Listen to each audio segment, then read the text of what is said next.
Afternoon, Brian. We're in the morning here in Los Angeles. Yes, exactly. On the East Coast, it's the afternoon. Well, thanks for starting your day with us. Have a cup of coffee. Let me ask you, as we watch Judge Peter Cahill, I've been impressed with his demeanor, although he seems a little bit, he can be a little bit grouchy about the media.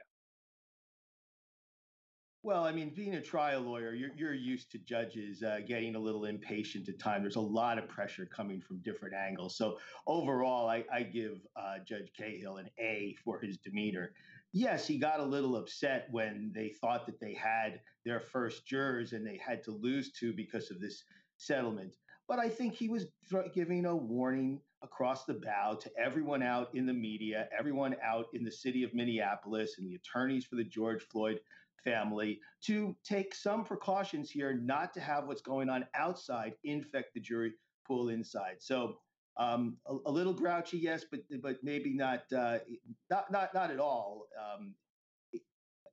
Not at all something that you wouldn't expect for the moment. This Floyd trial with so much pressure on And people. Jim, right.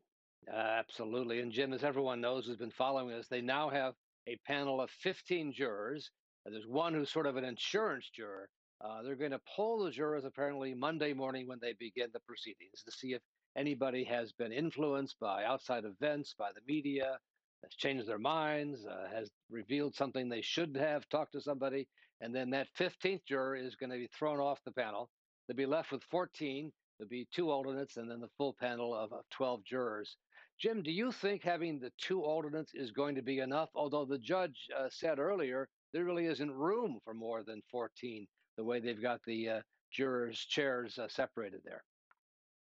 Well, it better be enough, right? Because that's what we have. So I think in this instance, after listening to nearly all of the jury selection and certainly the jury selection of the jurors who are currently seated, you have individuals who are really committed to this process. They're on this jury because it's not only that they said that they could set aside any opinions they have and be fair, they seem committed to the process of justice, of wanting to find the right answer in these particular situations.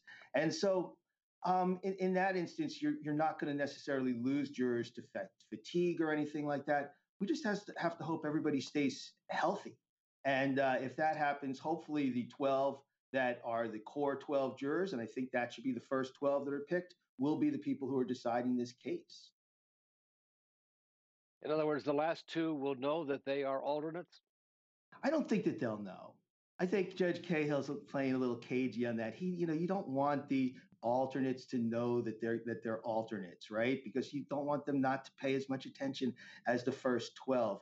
But I think the way the selection unfolded, that they were always referred to as the alternates, I think at the end of the trial, the 13th and 14th juror, who happened to be two white women, one in her 50s, one in her 20s, I think that they'll be asked to not participate in the proceedings, and we'll have the court 12, which will be remarkable because then we truly have a racially balanced jury. I mean, maybe not the wide diversity that we have in the United States of America, as you don't really have at this point Asian or Latinos, but we don't know. We have two multiracial women. We don't know what their background is necessarily. That's how they're identifying. But you do have 6 and 6. You have six people of color and six individuals who identify as being white.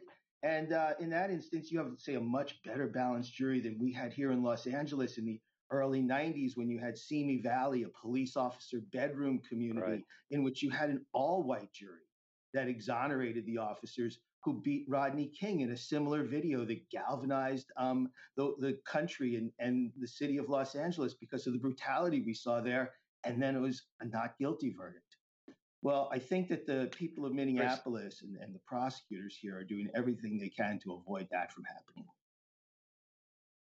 Absolutely. That's been one of the sort of the guidelines or the guide rails for Judge Peter Cahill. We've learned a lot about him. We've seen him in action. We're also going to